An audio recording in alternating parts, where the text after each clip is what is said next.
নবম ও দশম শ্রেণীর শিক্ষার্থীদের জন্য আজকের ক্লাসের সবাইকে স্বাগত জানাচ্ছি। আজকে আলোচনা করব নবম ও দশম শ্রেণীর শিক্ষার্থীদের জন্য ফাইন্যান্স ও ব্যাংকিং এর পঞ্চম অধ্যায় অর্থাৎ ঝুঁকি ও অনিশ্চয়তা অধ্যায়টি নিয়ে। এখন ঝুঁকি ও অনিশ্চয়তা অধ্যায়ের মধ্যে একটি অঙ্ক আছে, সেই অঙ্কটি হচ্ছে আদর্শ বিচ্যুতি নির্ণয় করা। এখন তোমার বইয়ের মধ্যে আদর্শ বিচ্যুতি নির্ণয় করার জন্য একটি ঘর আছে অর্থাৎ একটি কালাম আছে। এই কালামটার মধ্যে যদি তোমরা এই স্টাইলে যদি অঙ্কটা সমাধান করতে চাইলে তোমরা হচ্ছে পরীক্ষার সময় যেহেতু সময় কম থাকে সেজন্য এই তোমার বইয়ের মতো করতে গেলে সময় তোমার বেশি লাগতে পারে। এখন আমি তোমাদের এমন একটি ঘর দিয়ে অঙ্কটি সহজভাবে বুঝিয়ে দিব যে ক্লাসটি দেখলে তোমরা একদম সহজে গাণিতিক সমস্যাটা অর্থাৎ আদর্শ বিচ্যুতিটা কিভাবে নির্ণয় করে সেটা তোমরা জানতে পারবে। তাহলে সবাই লক্ষ্য করো, এখন তোমার প্রশ্নের মধ্যে আসতে পারে এইরকম দুটি প্রকল্প। এখন তোমাকে ক আর ক এর মধ্যে ছোট প্রশ্ন আসবে।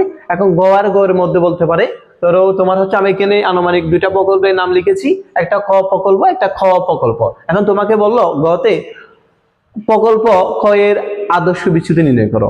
এখন তুমি আদর্শ বিচ্যুতি নির্ণয় করতে গিয়ে তোমার বিভিন্ন চিন্তা ভাবনায় পড়ে যাও। এখন তোমার বইয়ের মধ্যে করতে গেলে তোমার অনেক সময় ব্যয় আছে, এত সময় তোমাদের থাকবে না, হাতে থাকবে না। সেজন্য হচ্ছে আমি একটা সহজভাবে ভর দিয়ে আমি তোমাদের হচ্ছে আজকের ক্লাসের যেই সমস্যাটার সমাধান তোমাদের থাকবে সমস্যাটা আমি সমাধান করার চেষ্টা করবো। তার সুপ্রিয় শিক্ষার্থী লক্ষ্য করো, এখন এখানে প্রকল্প এর মধ্যে হচ্ছে পার্সেন্ট আছে 4টা।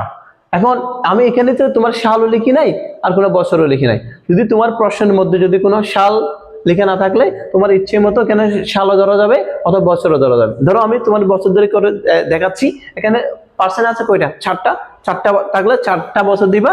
আর যদি তুমি সাল চাইলে তোমার ইচ্ছে মতো সাল একটা ধরা যাবে। ঠিক আছে, আমি বছর ধরে দেখিয়ে দিচ্ছি। এখানে আমার পার্সেন্ট আছে 4টা, এজন্য বছর 4টা 1 2 3 4। এরপরে লক্ষ্য করো, এখন যেগুলো পার্সেন্ট দেওয়া থাকবে এই পার্সেন্ট গুলো হচ্ছে সবগুলা আয়। এখন প্রথম বছর, দ্বিতীয় বছর, তৃতীয় বছর যত পার্সেন্ট থাকবে সবগুলো তোমরা ক্রমান্বয়ে লিখে দিবা। প্রথম হচ্ছে 5%। এখানে যেহেতু পার্সেন্ট দেওয়া আছে পার্সেন্ট তোমরা লিখবে না, ঠিক আছে। এরপর হচ্ছে 8 লিখলাম, তারপর হচ্ছে 9 লিখে ফেলবা, তারপর হচ্ছে 10। এখন এই আয় লিখার পর প্রথম হচ্ছে আয়ের গুলো যোগ করবা। এখানে যেহেতু কোনো মাইনাস নাই মানে না, তাহলে সবগুলো যোগ হবে, ঠিক আছে। তাহলে হচ্ছে আমি একটু এখানে লিখে দেখাচ্ছি, তোমরা সম্পূর্ণ টেনে দিবা তোমাদের বোঝার সুবিধার্থে। যেহেতু সবগুলো যোগ করবে এই জন্য লিখবা মোট যোগ করি। 5 আর তোমার হচ্ছে 8 কত? 13 আর 9 কত? এবার হচ্ছে 10 যোগ করি, একটা যোগফল বের করি। ধরো আমি একেবারে ক্যালকুলেশন করে দেখাচ্ছি। প্রথম কত? 5 আর 8 13 যোগ 9 যোগ 10 কত আসছে? 32। ঠিক আছে, এখানে 32 আসছে। এখন যোগফল যেটা বের করবা সেটার গড় বের করবা, কারণ এখানে একটা গড়ের গড় দেওয়া আছে, ঠিক আছে। এখন লিখবা গড় সমান 32। আমার এখানে বছর কয়টা আছে? যত রাখবে ততটাই ভাগ করবো। বছর 4টা 4 দিয়ে ভাগ করবা, তো ভাগফল কত আসে? 4 বা 32 8%, ঠিক আছে। এখন গড় কত বের করছি? 8, সবগুলোতে 8 লিখবা। 8 8 8 8, ঠিক আছে। এরপর এখানে লিখেছি আয় মাইনাস গড়, অর্থাৎ এই আয় থেকে গড়টা বিয়োগ করে দিবা। তো 5 থেকে 8 গেলে কত? -3 8 থেকে 8 গেলে কি? 0। 9 থেকে 8 গেলে কত? 1। 10 থেকে 8 গেলে কত? 2, ঠিক আছে।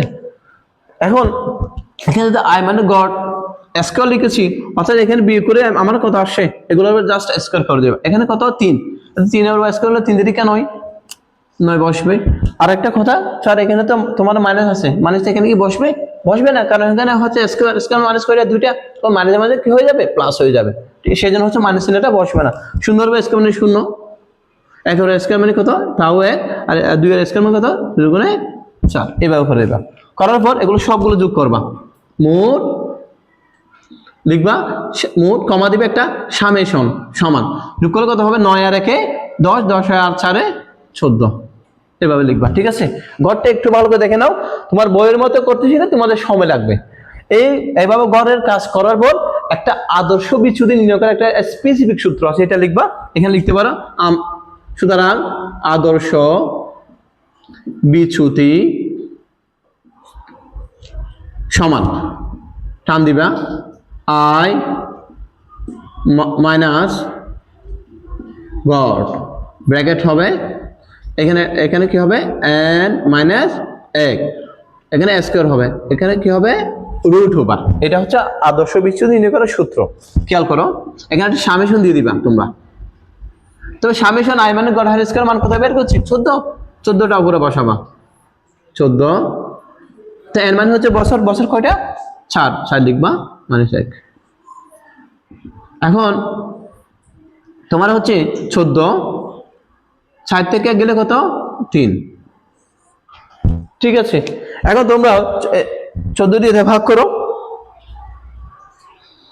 14 ভাগ কত 3, কত আসছে আমার, আসছে তোমার 4.6, সবগুলো 6 6 আসছে, তাহলে 1 যোগ করে দিতে হবে 7, ঠিক আছে। এখন 4.67 কে রুট দিয়ে, রুট 4.67 মারলে যেটা আসবে সেটা লিখে তোমরা কি দিয়ে দিবা, পার্সেন্ট দিয়ে দিবা, ঠিক আছে। এভাবে বের করবা, দেখো তোমরা বসছো কিনা।